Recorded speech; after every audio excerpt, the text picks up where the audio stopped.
Assembly సమావేశాలకు సంబంధించి ఇక బీఆర్ఎస్ పార్టీ వాకౌట్ చేసిన సంగతి మీ అందరూ తెలిసిందే. సో అసెంబ్లీ సమావేశాలకు ముందుగా మేము చంపేస్తాం, పొడి చేస్తాం, చింపేస్తాం, భూమిని తిరమర చేస్తాం అని చెప్పేసి నరకడం వచ్చాడు కూడా మీ అందరికీ తెలిసిందే. సో ఆ వార్త చాలాసార్లు చెప్పుకున్నాం.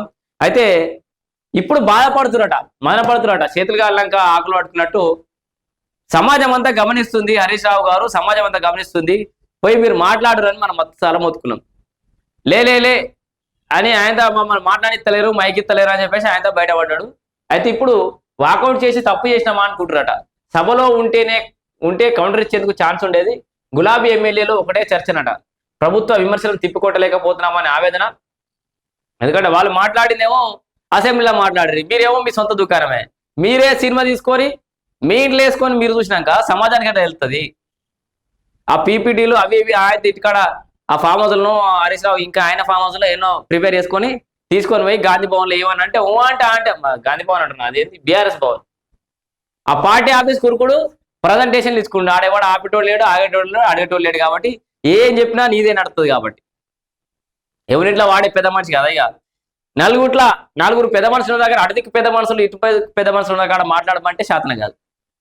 నీ ఇంట్లో నువ్వే పంచాలి. తెలంగాణ సమాజానికి నిజాలు ఎట్లా తెలవాలి? నువ్వు ప్రజెంటేషన్ ఇచ్చుకున్న వాటికి కౌంటర్లు ఇచ్చడానికి కాంగ్రెస్ వాళ్ళు ఉండాలి, లేదా కాంగ్రెస్ వాళ్ళు మాట్లాడడానికి కౌంటర్ చేయడానికి నువ్వు ఉండాలి. ఎదురెదురు పడుతున్నాయి కదా. నువ్వు ఎంత పెద్ద చిన్న 100 రూపాయల పంచాలి కానీ అరే 2 దిక్కులు ఇందాంరా, వాణి రమ్మను వీని రమ్మను అంటారు తెలంగాణ సమాజంలో ఎవడైనా. నువ్వు నీ దిక్కు ఉండవా, అసెంబ్లీ నిడిచిపెట్టి ఒకటే ఊరుకుడా. సో ఎట్లా తెలవాలి తెలంగాణ సమాజానికి నీళ్ళకి సంబంధించిన అంశాల మీద క్లారిటీ ఎట్లా రావాలి?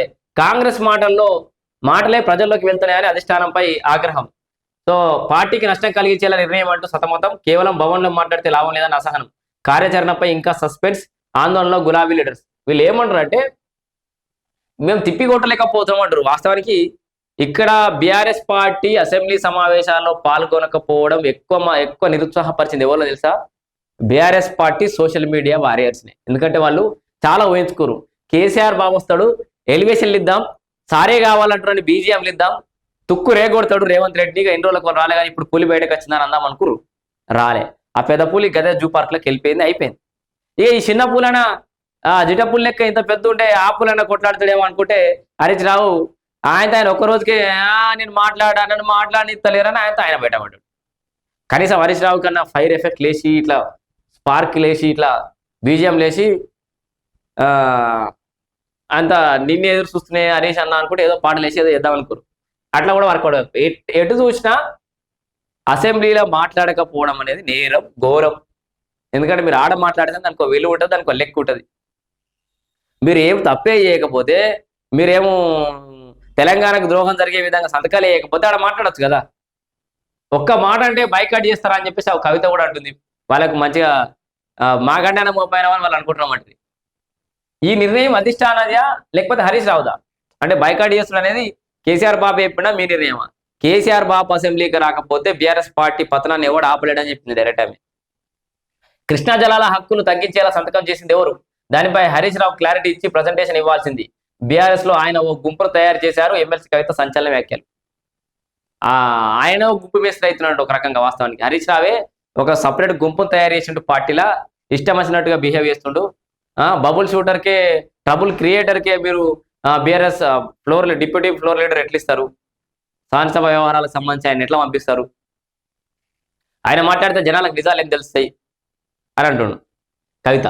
సో ఈయనేమో ప్రజెంటేషన్ పెద్ద బోగస్ అని చెప్పేసి ఎవరంటారు? జగ్గారెడ్డి ఫైర్ అయ్యేటట్లు 7,600 కోట్లు ఖర్చు పెట్టి ఉంటే పెండింగ్ ప్రాజెక్టులు పూర్తయ్యేవి.